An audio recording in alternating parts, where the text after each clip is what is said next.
Greg, let's go through your present companies and ventures. I know that you are doing a lot. So there's IDEAX, there's your different advisory roles. There's a lot of things you're doing, like I mentioned before. So could you highlight and summarize some of the things you're doing for people that don't know so much about you, and where these ventures and what you're doing with these ventures, which is fantastic. Thanks. Yeah, absolutely. So we started IDEAX Ventures only 6 months ago, give or take. It was created through a combination of a huge gap in the market that we believe is still there right now. And that gap in the market is there isn't really a platform or a dedicated channel for Web3 startups or Web3 investors. Most platforms out there today focus on very generic industries, hairdressers, sportswear, hardware, those types of things. So there's nothing wrong with that, obviously, because they're successful existing Web2 businesses. But there is a huge gap in Web3, and that's probably because the maturity of the Web3 space is still in its infancy.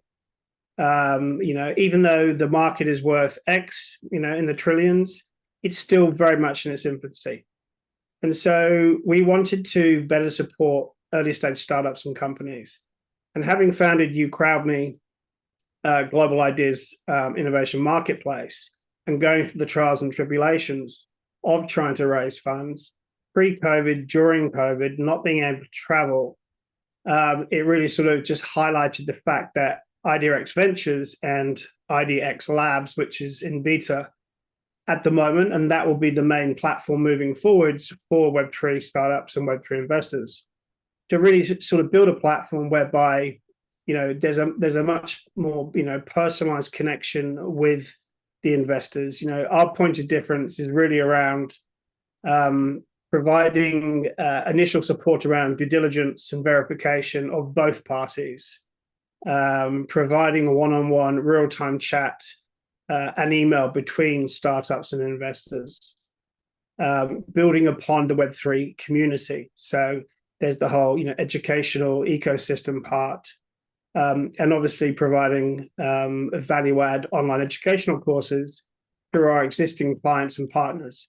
So for us, it's more about the holistic view of what can we do that's not being done, and how can we make that experience better for startups that don't have, the experience or the sales or the marketing, or they don't know all the answers.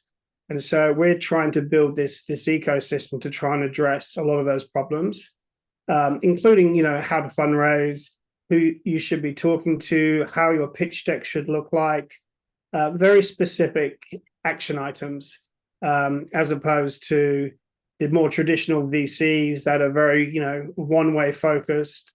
They won't necessarily tell you their investment mandate. So we're trying to, work with professional investors so that we know what their mandate is, and we match startups with investors. And so, it's really more about providing the collective ecosystem, the personalized engagement that we have with these startups. We also have 14 advisors in 12 different countries.